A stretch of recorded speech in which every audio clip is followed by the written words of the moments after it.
വീടുകളിൽ ആശയവിനിമയം കുറയുന്നത് കുട്ടികളെ അരക്ഷിതരാക്കുന്നുവെന്ന് വനിതാ കമ്മീഷൻ. കുട്ടികളുടെ പ്രശ്നങ്ങൾ മനസ്സിലാക്കാൻ രക്ഷിതാക്കൾക്കോ അവരുടെ വിഷയങ്ങൾ മനസ്സിലാക്കാൻ കുട്ടികൾക്കോ കഴിയുന്നില്ലെന്ന് കമ്മീഷൻ അധ്യക്ഷ അഡ്വക്കേറ്റ് പി സതീദേവി വാർത്താസമ്മേളനത്തിൽ പറഞ്ഞു.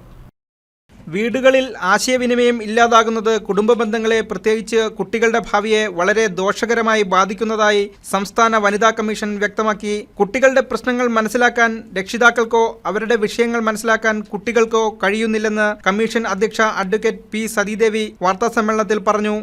വന്നിട്ടുള്ള പരാതികളിൽ നല്ലൊരു ശതമാനവും ഗാർഹിക ചുറ്റുപാടുകളിൽ നടക്കുന്ന പ്രശ്നങ്ങളുമായി ബന്ധപ്പെട്ടുകൊണ്ടുള്ളതാണ്. ഭാര്യാഭർത്താക്കന്മാർ തമ്മിലുള്ള പ്രശ്നമുണ്ട്, മറ്റു കുടുംബാംഗങ്ങൾ തമ്മിലുള്ള പ്രശ്നങ്ങളുമുണ്ട്. അത്തരം പരാതികളാണ് കമ്മീഷന്റെ മുമ്പാകെ കൂടുതലായിട്ട് വരാറുള്ളത്. എറണാകുളം ഗസ്റ്റ് ഹൌസിൽ ജില്ലാതല അദാലത്തിന് ശേഷം സംസാരിക്കുകയായിരുന്നു കമ്മീഷൻ അധ്യക്ഷ. മൊബൈൽ ഫോണുകളിൽ കുട്ടികളും മാതാപിതാക്കളും കൂടുതൽ സമയം ചെലവഴിക്കുന്നത് മൂലം പരസ്പരം മനസ്സു തുറന്ന് സംസാരിക്കാൻ പോലും കഴിയുന്നില്ല. വീടുകൾക്കുള്ളിൽ ആരോഗ്യകരമായ അന്തരീക്ഷം വളർത്തിയെടുക്കാൻ കുടുംബാംഗങ്ങൾ വളരെ ശ്രദ്ധിക്കണമെന്ന് അവർ പറഞ്ഞു. എറണാകുളം ജില്ലാ അദാലത്തിൽ 117 പരാതികൾ ലഭിച്ചു. ഇതിൽ 27 പരാതികൾ തീർപ്പാക്കിയതായും കമ്മീഷൻ അധ്യക്ഷ വ്യക്തമാക്കി.